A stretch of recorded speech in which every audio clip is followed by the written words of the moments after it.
Olá, eu sou a Tati Bernardi, eu sou escritora, roteirista, colunista da Folha de São Paulo e essa é a 8ª temporada do podcast Meu Inconsciente Coletivo.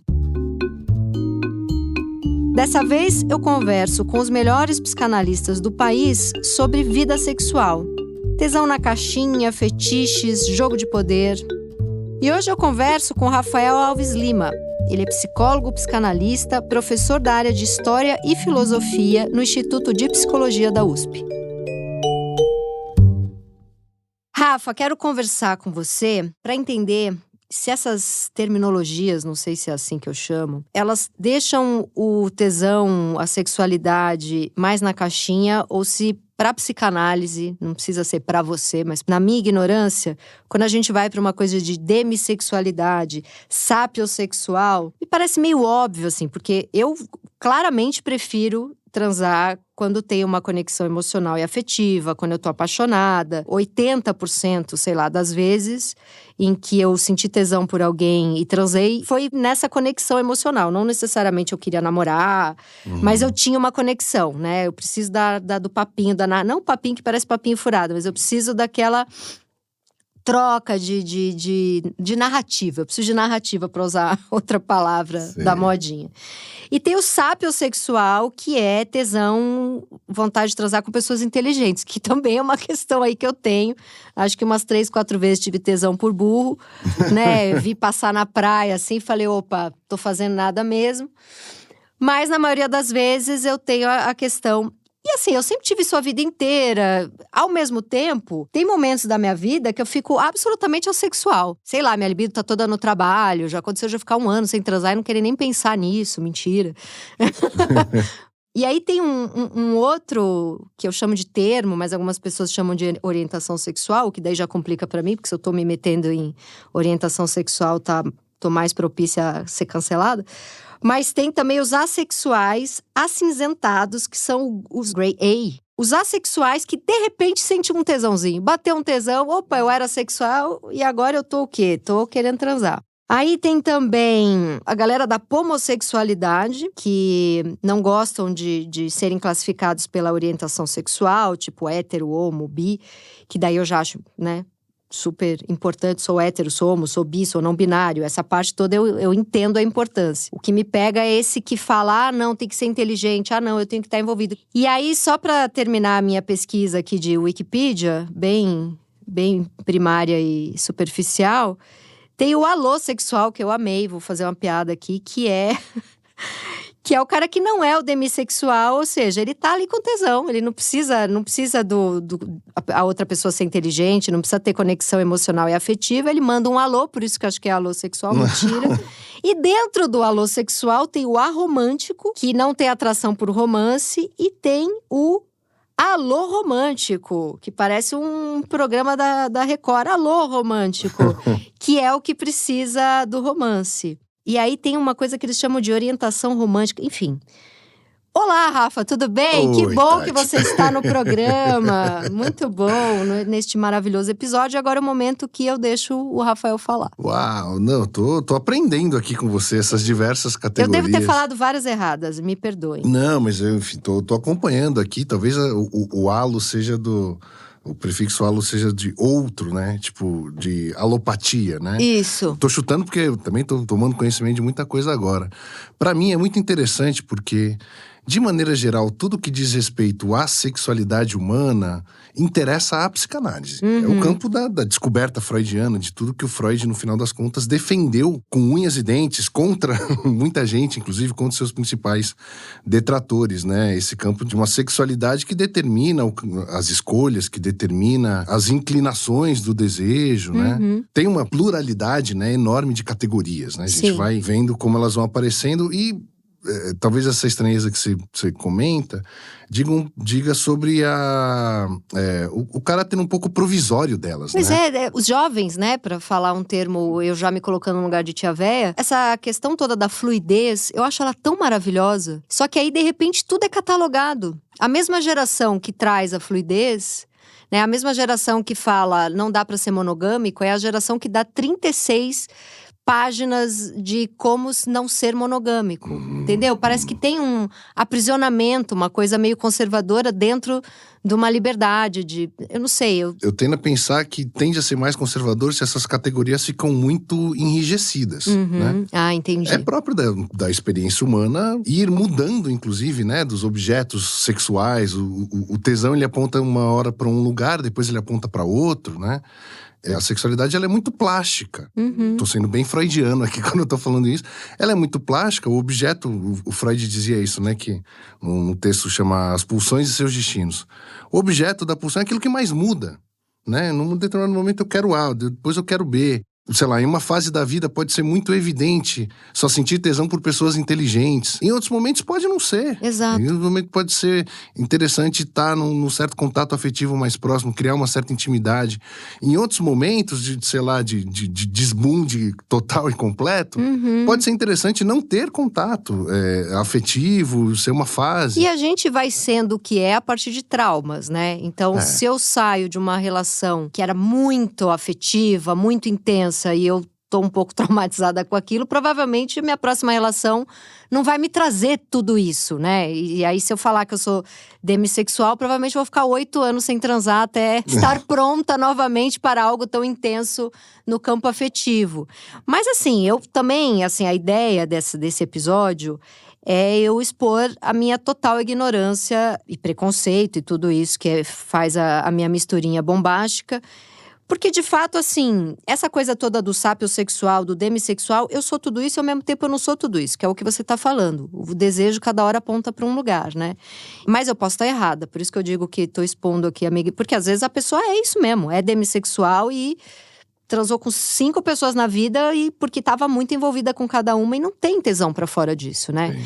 Mas a gente pensando na psicanálise, o que levaria essa pessoa, por exemplo, a só conseguir se tiver muito apaixonada, tiver todo esse afeto em jogo? O que você acha que pode levar uma pessoa? Puxa, tô tentando hipotetizar aqui que tem um elemento que é saudável, certamente, né? No privilégio da intimidade, né? Você colocar a intimidade como um determinante, né? Justamente em tempos em que a intimidade é uma espécie de extinção, né? Sim, Quer dizer, criar intimidade. Sim, com tudo exposto nas redes, né? Muita exposição e pouca intimidade, né? A gente vive um pouco esse momento do laço social. Tem um elemento que é interessante, o que me parece que pode ser o índice do patológico, isso não só para esse caso, mas para qualquer outro, é isso que você falou do só desse jeito. Só assim, né? E aí vira meio fetiche, talvez? Tende a um fetichismo, né? Só consigo sentir tesão, atingir o orgasmo se for daquele jeito. Se passar um ônibus azul na janela do meu lavabo, aí é um dia que eu vou conseguir transar. Patológico no sentido, talvez mais abstrato do termo, né? Porque a pluralidade de possibilidades de obter prazer sexual ficou restrita, né? Ficou afunilada em uma só vertente. E não necessariamente isso é somente com o mesmo par sexual. Quando a gente escolhe um par sexual, sei lá, pensando numa relação de longo prazo, não é que a gente escolheu aquela pessoa pro resto da vida. Você vai reescolhendo a mesma pessoa ao longo dos anos. Ou não, né? Ou não, né? Sim. ainda pra bem mandar um Caetano Veloso aqui na hora certa. Eu li agora, não sei se você já leu, ou se você sabe, aquele livro do Alguma Vez é Só Sexo, que saiu pela Zahar. Do Darian Leader. Darian Leader. Eu fiquei louca com esse livro. Eu não li o livro, eu assisti os seminários dele quando eu morei na Inglaterra. Sensacional. Impressionante, assim, impressionante. E ele é um obcecado por pesquisas, né? Ele eu fiquei fascinada, assim. Eu li esse livro numa tarde, não é um livro tão pequeno. E tem uma coisa ali que virou, assim, porque a gente ali, lendo Freud, né? Entra o sexo, se a gente não pode viver ele, se a gente sufoca nossas pulsões, isso leva a gente a ter doenças nervosas, etc. O Darian Leader, ele diz que são as doenças nervosas que levam ao sexo. Ele faz a inversão, né? Ele fala, não é porque você travou um tesão que você vai ser cheio de mania. Muitas vezes é porque você é cheio de mania que você precisa transar. Ele inverte. Legal. Muito, né? É um tema muito complexo, né?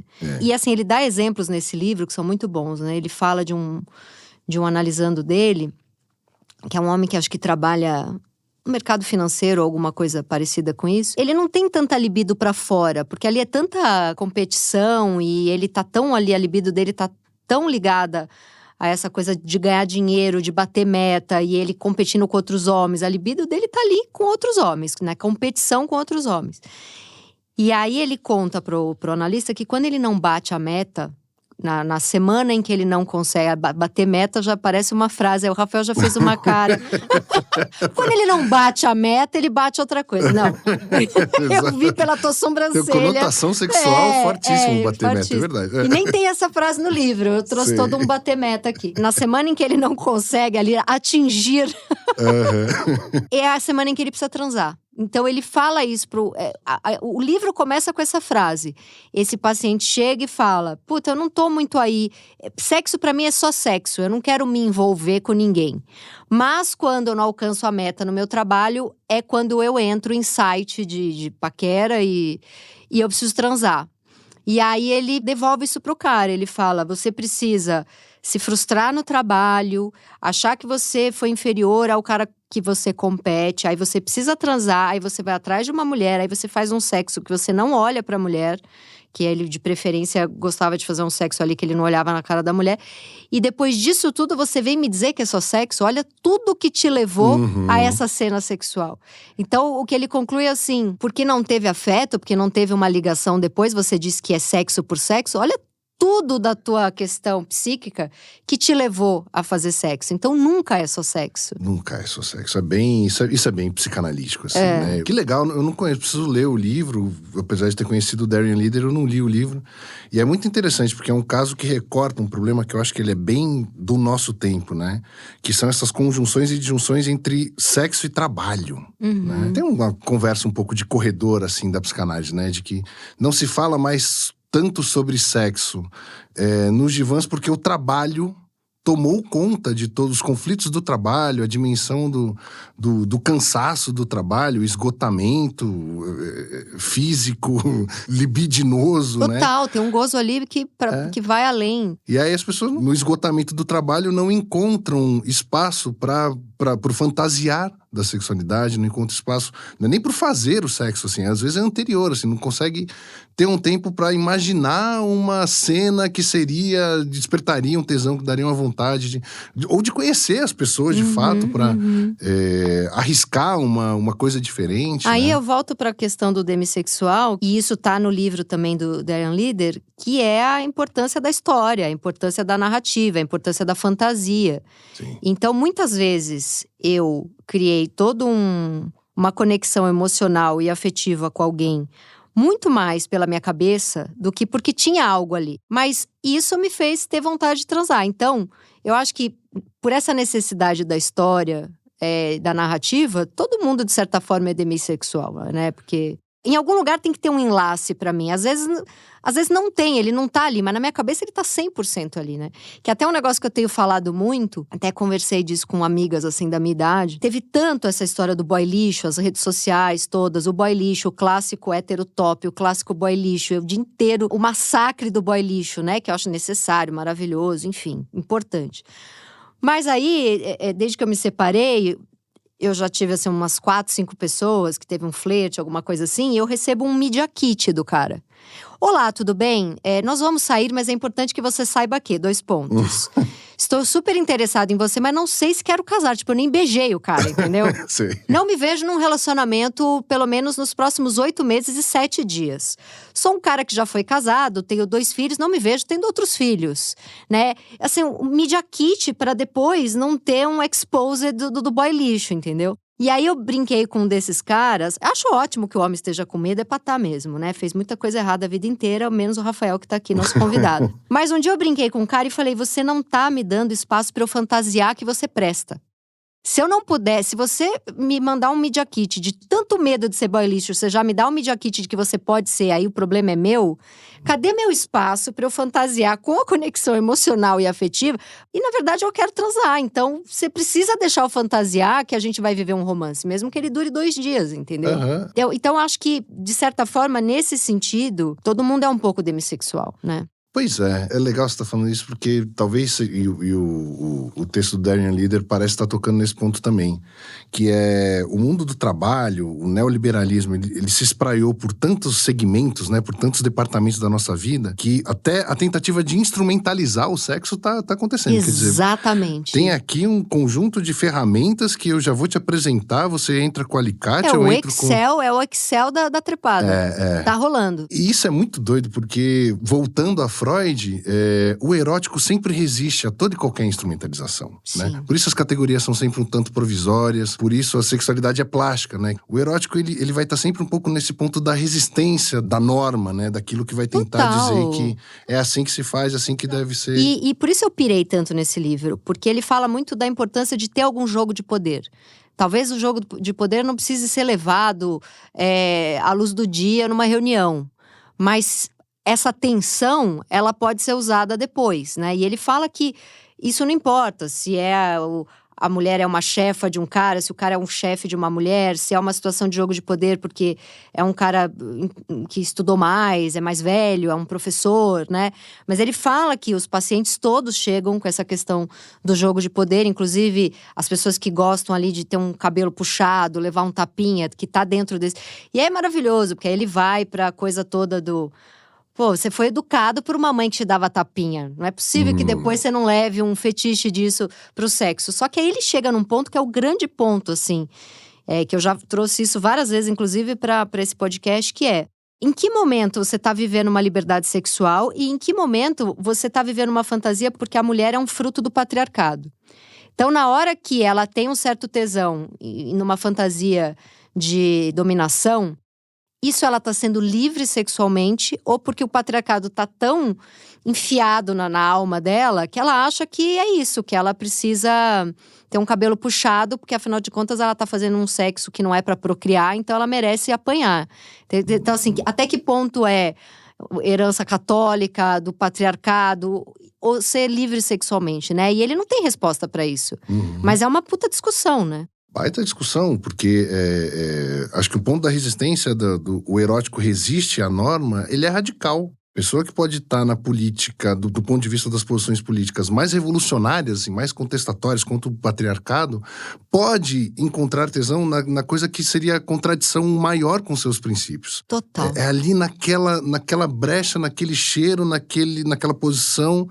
É ali que tá o orgasmo, é ali que tá o gozo sexual. Total. Então, a liberdade é um pouco olhar para esse conflito e fazer o que quiser, no final das contas. Minhas posições políticas estão desse lugar, mas o meu prazer sexual tá no que seria, sei lá, ideologicamente no oposto disso. Mas tá tudo bem, eu consigo conviver com essa contradição. Afinal de contas, somos seres contraditórios. E não preciso fazer sem estar livre, né? Porque é aquele… homem casado que quer viver a bissexualidade dele, mas é completamente escondida e ele precisa falar que vai viajar a trabalho para poder viver uma história.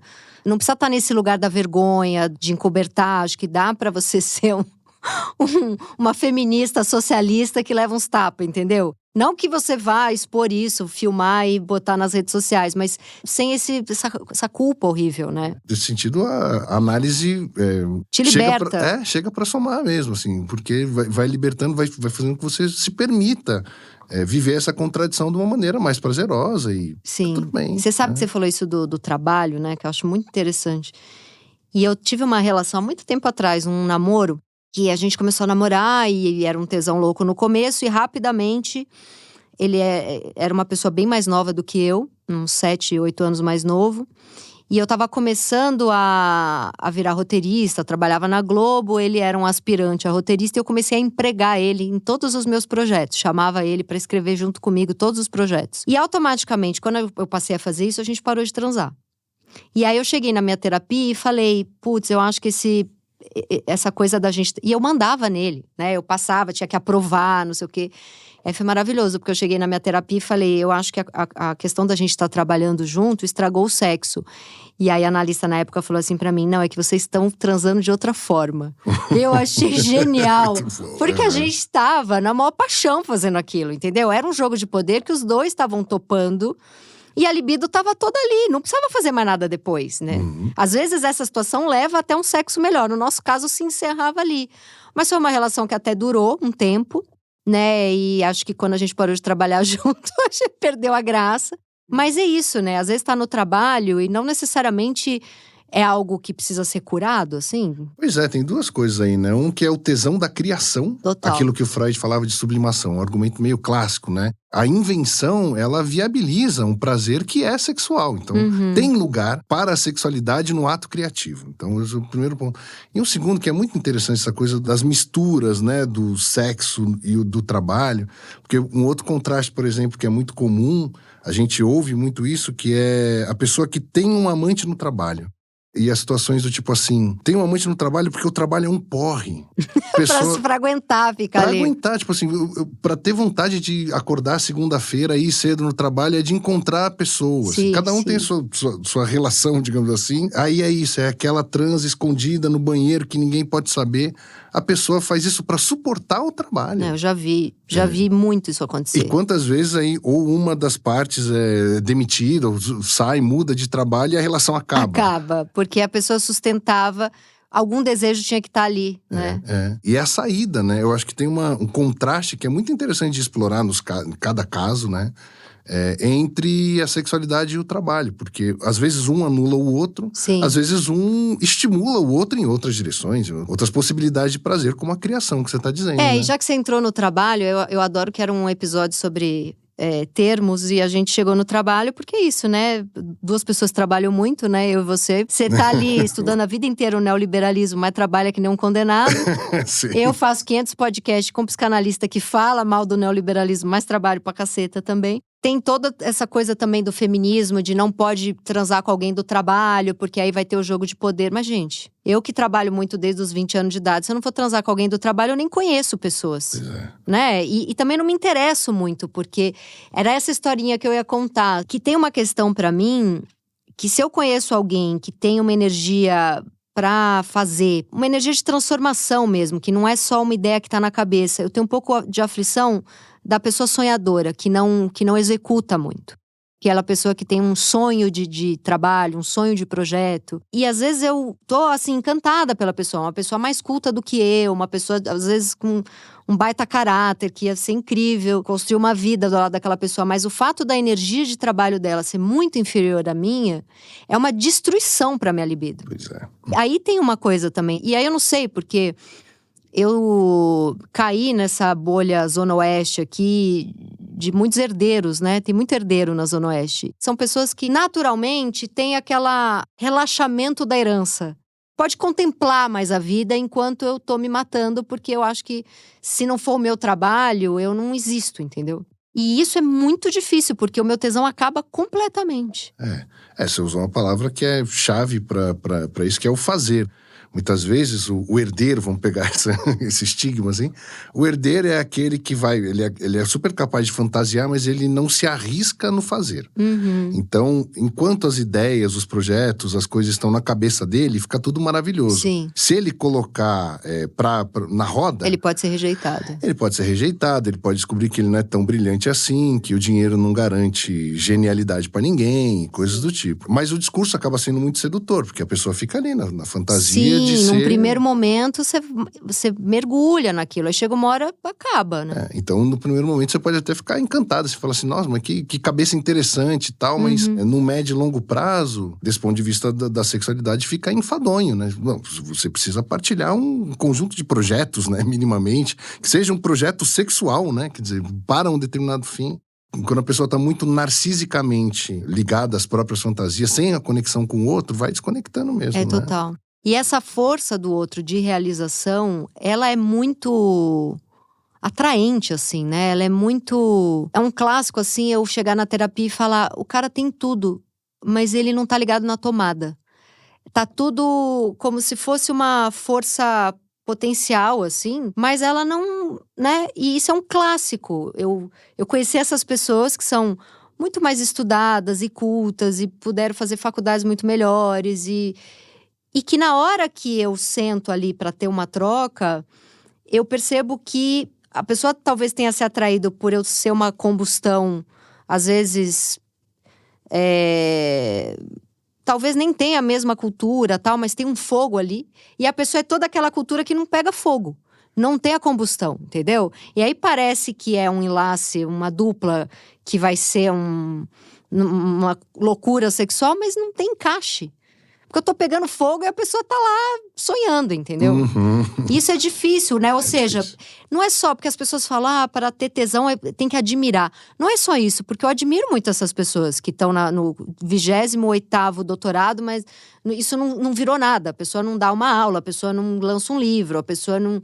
né? Só tá ali naquela punheta eterna de si mesma, assim, né? Admiro pra caramba, mas tem uma coisa da força da pessoa que quando falta eu perco o tesão completamente. É interessante isso, né? Do brilho, do fogo, porque isso é contagiante.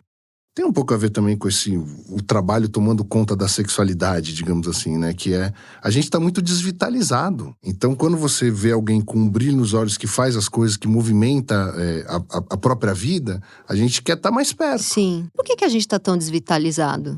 Eu acho que tem muitas coisas drenando os nossos destinos pulsionais, assim, sabe? Rede social, o excesso de trabalho, o salário é baixo, a exigência excesso de informação. Acho que tem um conjunto, assim, de novo, né, do neoliberalismo, assim, que se implantou e, de alguma maneira, vem vencendo enquanto o destino prioritário da pulsão, assim. A gente vai sendo drenado. A gente tá exausto pra sonhar. Isso é uma coisa que você falou no começo da conversa. A gente não tem tempo na cabeça pra fantasiar. Pois é. Até porque a gente tá ali ganhando aquele gostosinho de ver stories dos outros, likezinho. Isso é infernal, é um negócio infernal. Acho que a gente ainda não se deu conta do mal que isso tem feito pra gente, pra nossa sexualidade, porque a gente acaba olhando pra essas coisas como se fosse um catálogo. Instrumentaliza, volta pro ponto da instrumentalização da sexualidade. Você bota uma lista de coisas, olha, veja bem, você vai passando essa lista, né, como se fosse um feed. Sim. E aí você vai fazendo escolhas que tenderiam a ser mais racionais. Não, aqui eu vou… a tendência de eu me dar mal é menor. Então é aqui que eu vou escolher. Essa escolha racional, ela muitas vezes nega o sexual. Tipo assim, Total. Aquilo que eu vou escolher que eu deveria me dar menos mal, eu não vou sentir tesão.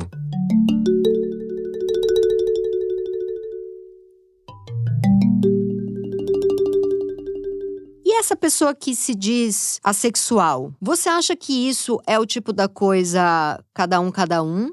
Ou essa pessoa deveria procurar uma análise porque é impossível alguém ser assexual? Não é impossível alguém se entender assexual em um determinado momento da vida. O que não significa que ela não tenha libido sexual. Ela tem, ela só não está, sei lá, voltada para o outro. Pode estar voltada para o próprio eu, pode estar voltada para sublimações, criações, pode estar voltada para outras coisas que não as vias da satisfação sexual direta. Entendi. Usar, como Freud usava.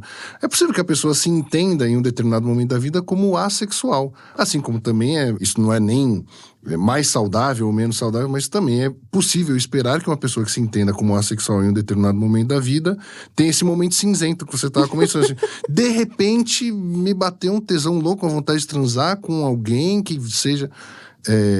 tudo bem, eu vou sair um pouco em defesa da provisoriedade dessas categorias, isso aí, né? Perfeito. Porque é isso, tem determinados momentos… Em um momento da vida eu achei que eu era hétero. De repente eu me percebi bi.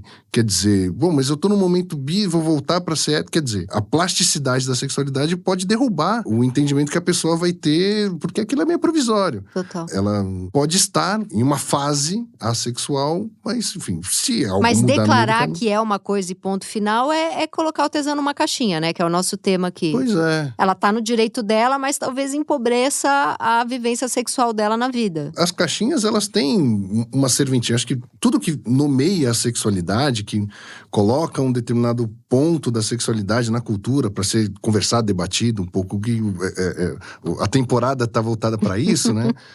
Tudo isso é válido, né? Porque o campo da sexualidade é um campo em disputa, é um campo em que a gente vive numa sociedade extremamente preconceituosa, enfim. Tudo que visa abrir o campo da liberdade é bem-vindo, né? Mas assusta todo mundo, né? Assusta todo mundo e vai assustar. Não tem como. O Freud viveu isso um tanto na própria pele. Ele assustou uma uma certa classe médica, né, que se voltou contra ele.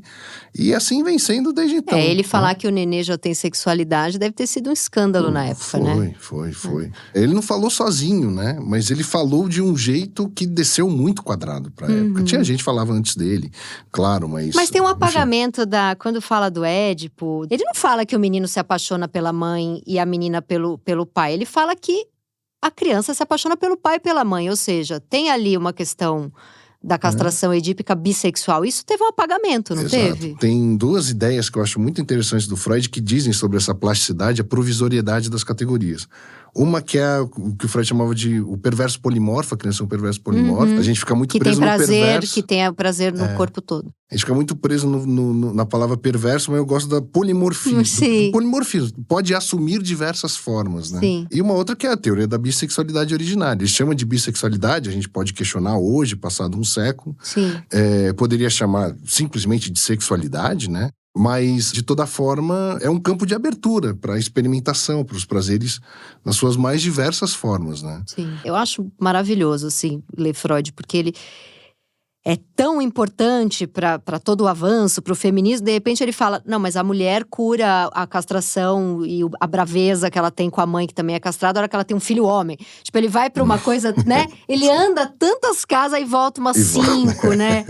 É difícil, mas a solução que eu encontrei que costuma funcionar é… Bom, mesmo as críticas mais vorazes, mais ácidas, partiram são bem-vindas. E partiram do estudo dele também. Partiram do estudo dele e eu acho que, em certa medida, elas são bem-vindas. Total. Tipo assim, essa crítica, ela pode não ser destrutiva. Exato, ela não destrói a teoria, ela conversa pra dentro da teoria, né? Exato. Ela fomenta a importância de tudo ali. E por que você acha que tem o clássico, depois que vira família, tem todo esse desejo saciado de uma estrutura familiar, muitas vezes o tesão acaba ali dentro? Eu tendo a imaginar que isso é um pouco pelo esgotamento. A manutenção da família no sentido de… Vira uma empresinha, né? Vira uma empresinha. Que, inclusive, tem que… A organização dos horários, né? Tem tabelas de quem faz isso, quem faz aquilo. Quem tá responsável por conta X, compromisso Y. Essa burocratização da família, essa instrumentalização da família também pode acabar com o tesão, né? Como vencer isso aí é um desafio. Mas é muito doido, porque algumas vezes na minha vida… O tesão acabou porque aquela relação não ia virar uma família. Então é tudo complexo, né? É assim, já aconteceu da estrutura tá muito familiar. E aí, puxa, esse cara virou meu irmão, meu filho, meu pai, tudo menos meu amante. Mas já aconteceu de eu estar numa relação que, nossa, que tesão, essa pessoa é o… Mas, pô, qual o futuro disso aqui? Ele vai comprar meus perrengues, vai estar do meu lado na hora que eu tiver sei lá, morrer a minha mãe, por exemplo, que é um pavor que eu tenho. É um cara que vai estar do meu lado ali, ou a gente tá vivendo uma coisa super intensa, mas o cara não é minha família, entendeu? Aí eu perco o tesão também. Pois é. É uma conta complicada. É uma conta complicada e o tesão ele é sempre imprevisível, né? Se você tenta prever ele numa relação, a relação ela tende a virar uma espécie de gincana. Sabe aqueles programas de TV que você tem que… Sim, valendo! Valendo! Você tem que atravessar primeiro, mergulha na água, depois você ultrapassa a barreira. Sim. Se você começa a transformar os projetos comuns em uma gincana, você tá olhando para a porta e o tesão tá escapando pela janela. Agora, como é que você desburocratiza a vida? Como é que você desburocratiza a libido? Aí é análise mesmo, né? A gente tá muito ferrado, essa que é a verdade. E é um grande tema, né? Um grande tema. Galera chega ali e não tem como escapar disso, né? É um grande tema, pelo menos, sei lá, da minha experiência, da partilha com outros colegas, é um grande tema para todas as idades. A gente acha que essas coisas vão acontecer um pouco depois. Não, quando tiver com 40 a mais, 50 a mais… Dá uma descansada. Desde os 20, os 60 a mais… Não, eu tô ali com 45, muitas vezes a minha terapia inteira, se o like que ele deu no meu stories tá valendo ou não tá valendo. Tô brincando, mas é um pouco, a gente tem essa… Eu acho que a gente é eternamente um adolescente na questão de pulsão mesmo, de desejo, né? Quando eu entro nessa coisa de desejo, de tesão, de paixão, é igualzinho quando eu tinha 15. Eu volto pra um lugar que foi a primeira vez que eu senti, sabe? Eu retorno pra esse lugar. E por que você acha que… Isso é um clássico também, já escutei de várias pessoas… Tem aquela relação super simbiótica, aparentemente muito saudável e bonita entre a mãe e a filha. E quando ela começa a olhar para fora, ter os primeiros desejos sexuais ali por 14, 15, 16 anos, a mãe vira uma megera na vida daquela menina. Rompe completamente aquele laço idílico. Isso eu escutei assim de umas 15 amigas minhas, todas mulheres. Eu tinha uma relação ótima com a minha mãe, a gente era uma dupla. E assim que eu comecei a me interessar pelos meninos da escola, sabe, ficar nervosa porque ia ver o fulaninho ir em festinha, minha mãe rompeu comigo. Isso é uma loucura, né? Acho que deve acontecer com mãe e filho também, mas é que eu escutei muito de mulheres. Não, é verdade, é comum. Você me pegou de surpresa aqui. Eu nunca pensei exatamente no que seria específico desse Mas tipo você de já situação. deve ter escutado. Sim, sim. Bom, talvez a questão da sexualidade na juventude seja um pouco… Cause uma certa inveja naquela mulher. Talvez reviva alguns rancores, algumas coisas assim, né? Porque é isso, o campo… Quando a gente fala da juventude que voltar para os 15 anos de idade, isso é muito positivo na medida da coragem, da ousadia, né? Que a juventude, a sexualidade jovem impõe para a pessoa, né? Tipo, não, é preciso envolver algum tipo de risco, né? Para que a sexualidade aconteça. E o que pode ir acontecendo ao longo de uma vida inteira é a perda da coragem, não a perda da sexualidade, né? Mas esse cálculo, né? De tentar prever o que pode ser mais seguro, já não As tenha mais… pessoas não se jogam mais tanto, né? Não se jogam mais tanto. Então, talvez daí, esse pode ser um conflito, assim, tipo, ver alguém se jogando tanto…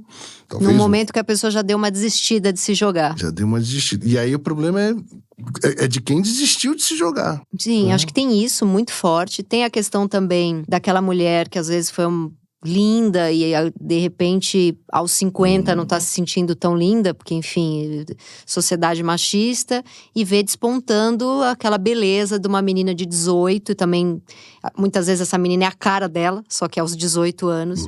É difícil, né? Mas o que eu penso muito escutando minhas amigas é que também tem esse tipo de mãe que o filho virou meio um apêndice ali, né? E aí, quando esse apêndice não é mais aquele objeto que é da mãe, ele olha pra fora, né? Porque esse momento da sexualidade é um momento que desgarra completamente de pai e mãe, né? É o momento que o pré-adolescente olhou pra fora, né? Aquele investimento deixou de estar na mãe. E muitas vezes, se essa mãe ou esse pai não tem muito bem resolvido a vida deles, né? As libidos pra fora daquela família, daquele filho, acho que pode sentir até um ciúme mesmo, como numa relação, né? Numa relação amorosa, sexual. Não, acho que total tem a ver um pouco com esse cenário que a nossa querida Vera fala do mal-estar da maternidade, Sim. né? Quer dizer, tá diretamente atravessado por esse mal-estar que coloca a maternidade como, sei lá, ideologicamente o objetivo de vida, quer dizer, a vida começa e termina nessa coisa aqui. Mas você falou uma coisa também que acho que vale a pena puxar, os pais, a mãe, o pai, tentando controlar as escolhas de objeto dos filhos. Total. E isso é matar o tesão, né? Quer dizer, você, sei lá, o jovem exercendo a sexualidade não vai fazer escolhas pelos critérios dos pais. E ele precisa não fazer isso. É saudável que ele escolha coisas na contramão do que os pais escolheriam pra ele. Porque a escolha é dele, não é dos pais. Né? E o campo da sexualidade é o campo da exploração desse contrapé. Nossa, né? mas deve ser difícil, né? Minha filha tá pequenininha ainda, mas se com 19 anos ela começar a se apaixonar por uns bandidos, o que eu vou fazer? Vou deixar ela viver a sexualidade dela livremente? Talvez conversar muito. Falar assim, olha, não tem querida, o menor controle, né? Não tem controle, né? É muito difícil. Não tem, Eu sou muito interessada nesse… é uma palavra batida, muito usada nesse momento, ainda mais quando tem campanha política. Eu não aguento mais o poder da narrativa. Batido igual empoderamento. Mas eu sou muito interessada pela narrativa. Quando a gente estava falando do sapiosexual, né, que só se interessa por pessoas inteligentes com uma troca intelectual e tal, e eu falei, de vez em quando eu tô na praia ali, passa um fortinho, e eu falo, opa, eu tive um namorado que eu fui bastante apaixonada por ele, porque ele era muito bonito, tinha uma coisa muito sedutora. E aí a gente resolveu ir para uma ilha, afastados de tudo, numa praia meio deserta, uma praia, sei lá, era meio de nudismo, era meio deserta, não tinha ninguém. Ele não abria a boca. Foram 4 dias que essa pessoa não falou. E era assim, era o cenário do sexo, do amor. Eu falava, vou dar uma volta. Ligava pra uma amiga, ficava 1h30 no telefone. E eu falava, cara, como é que eu vou transar com alguém que eu não escuto a voz há 3 dias? Né? Qual que é a importância disso, do que a gente ouve, do que a gente… o encantamento tá muito por aí, né? A palavra permite a gente fantasiar com mais liberdade, né? Sim. Fantasiar diante de uma tela branca, né? Muda, é mais difícil, né? Sim. Não tem onde amarrar, né, a fantasia. Exato. Não tem onde enganchar. Enganchar. O cálculo poderia ser outro, de dias, né? Quantidade de dias e tal. Acho que o oposto também, né? A pessoa que fala sem parar, você também não consegue fantasiar. Também não consegue. Tem que deixar, tem que jogar uma frase e deixar pra fantasia do outro. É um meio do caminho, né? Aí atropela a fantasia, né? Aquele que fala demais atropela a fantasia. Mas é isso, assim, acho que poder se permitir capturar por uma imagem. Você estava falando agora do Fortinho da praia, então eu lembrei do Menino do Rio, do Caetano Veloso, né? Que, assim, maravilhoso, né? Sim. Se permitir se encantar por um surfista carioca. Você fala, pô, mas o cara intelectual, um dos maiores compositores da história do país, sem sombra de dúvidas, assim, se encantando por um surfista. Caetano, pela tamo imagem. junto. Eu tô nesse momento aí, Caetano. Menino do Rio. Menino do Rio, aí um beijo pra ele, que eu sei que ele escuta o programa. Ah, que legal. Mas é isso. Não, ele é interessante, ele não é só um menino do Rio, mas é muito encantador. O Rio de Janeiro, já que você chegou no Rio de Janeiro, eu sou super paulistana, tudo que pode definir uma pessoa paulistana eu sou. E aí, um momento da minha vida, eu fui morar no Rio. Morei por 1 ano. E eu nunca tinha ido 1, 2 vezes, nunca tinha morado, né? Isso faz muito tempo. Depois eu casei com um carioca, fiquei 10 anos casada. Minha filha tem sotaque carioca, tenho 500 amigos cariocas. Acho o humor carioca superior a… Sempre que eu tenho que escrever um roteiro de humor, eu só chamo carioca. Mas isso foi muito antes, numa época que eu não entendia. Eu tinha 27 anos, fui morar no Rio. O primeiro dia que eu cheguei no Rio de Janeiro foi a primeira crise de pânico que eu tive na vida. Eu tinha umas crises de ansiedade e tal, desde criança, mas a crise de pânico mesmo, que eu achei que eu tava ficando louca. E hoje em dia eu sei que ela é totalmente ligada à minha sexualidade. A primeira cena que eu vi ao chegar no Rio de Janeiro foi um cara tirando dinheiro no banco de sunga. Ele foi num caixa eletrônico do banco de sunga. Eu olhei aquilo… Eu novinha, tive uma criação meio católica e tal. Eu falei, esse cara veio tirar dinheiro de sunga. Eu falei, eu não vou conseguir ficar nessa cidade. Essa cidade é muito diferente, sabe? Aí eu fui numa festa, as meninas estavam na festa de biquíni dançando. E era tipo 9 da noite. E eu comecei a passar mal. Eu falei, e hoje não. Alguns anos depois eu fui fazer terapia e tal. E eu fui entender que aquela crise de ansiedade era um choque de sensualidade e sexualidade. Pois é. O Rio de Janeiro… Parecia que era o pior lugar do mundo, quando na verdade ele me pegou assim de um jeito que até hoje eu fico lidando com o Rio de Janeiro, sabe? Só trabalho com carioca, casei com carioca. Mas ali logo que eu cheguei ali foi um susto. Eu fiz crise de pânico, eu queria ir embora. Eu torcia pro projeto dar errado. Às vezes a sexualidade incomoda muito, né? Pois é. Se deixar afetar por ela, pode ter esses… Dá um descompasso, né? Pensando no São Paulo. Eu sou de Santos, né? Não sou carioca, mas sou da praia. Sim. E tinha uma expressão que eu achava muito engraçado, que eu partilhava com meus amigos de Santos, que é… São Paulo é a capital da calça jeans. Total. Que é um negócio assim… os corpos não estão expostos. Nem tem como estar, pela própria dinâmica da cidade. E porque, enfim… Sei lá, acho que talvez os corpos sejam muito cerceados numa cidade como São Paulo. Sim. Né? O que tá em jogo é outra coisa. O que tá em jogo é outra coisa, exato. Quando você se deixa fisgar, né, pela performance da sensualidade, da sexualidade, Não. isso daqui é diferente. As pessoas tirar dinheiro no caixa de sunga. Pelado, porque era um símbolo de dinheiro que a gente tá tão acostumado em São Paulo, só que era um cara de sunga, né? Aquilo foi um choque pra mim. Aquilo entrou em todos os poros possíveis. Rafa, pra gente encerrar, a gente chegou a passar rapidamente pela questão do fetiche, né? Quando que você acha que é um fetiche, que beleza, tá vivendo uma liberdade sexual? Quando você acha que é uma questão, é quando limita demais a vida da pessoa? A gente passou por isso ali no começo da conversa. Eu acho que primeiro ponto, quando a pessoa se dá conta, né, de que aquilo tá sendo muito limitante. E, assim, uma característica que é muito importante, que é quando isso constrange o laço com o outro.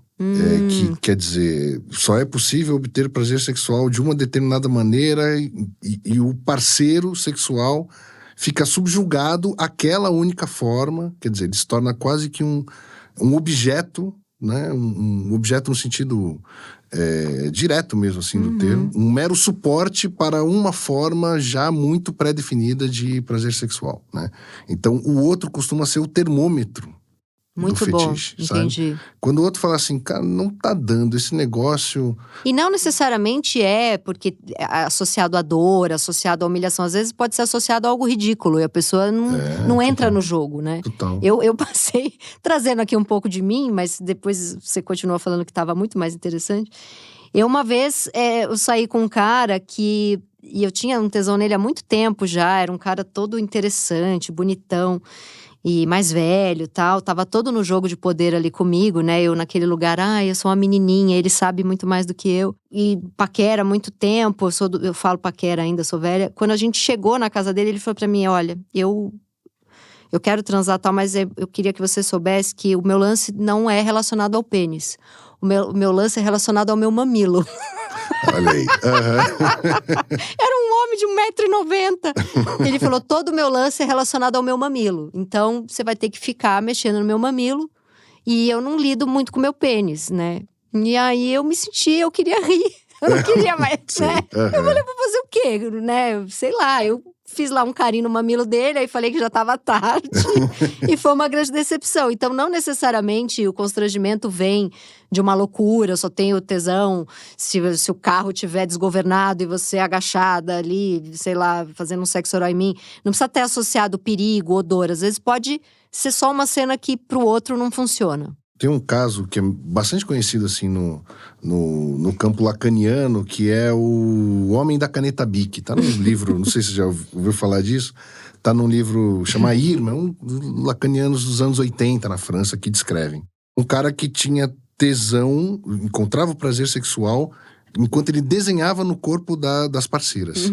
Até que chega um determinado momento que uma parceira fala assim, não tá dando. Você fica desenhando Seus com a caneta. desenhos são ruins. Eu não aguento mais você desenhar Pikachu nas minhas costas, entendeu?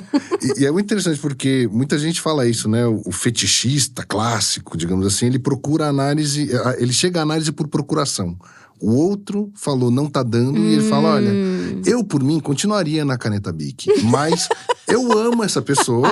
Entendi, eu quero poder usar uma bicolor nela. E é muito interessante, assim, que aí na análise ele destrincha as fantasias masturbatórias infantis de ter visto pessoas tatuadas no mictório, enfim, uma coisa que tinha a ver com a sexualidade infantil, de ver homens tatuados e tal. É muito interessante, porque é isso, não é necessariamente da ordem da violência, da ordem... Não, só é muito particular para ele, para algumas pessoas vai funcionar. Eu acharia incrível, porque eu acho essa coisa de poder escrever no corpo, desenhar no corpo, eu acho super. Talvez ele tenha que encontrar uma parceira escritora, pena que ele tá lá no Lacan. Dos anos 80, pois é. Eu já ia achar legal um cara da Bic aí aparecer na minha vida. Eu já não ia reclamar, não. Rafa, amei. Obrigada. Foi delícia, maravilhoso. Obrigado. Eu que agradeço. Muito legal. Este foi o Meu Inconsciente Coletivo, o podcast para onde a sua neurose sempre vai querer voltar. Eu sou a Tati Bernardi e a edição de som é da Zamunda Studio. Os episódios do Meu Inconsciente Coletivo são publicados toda quinta-feira de manhã nos principais agregadores de podcast. Escute o seu inconsciente e siga a gente para não perder nenhum programa. Até semana que vem!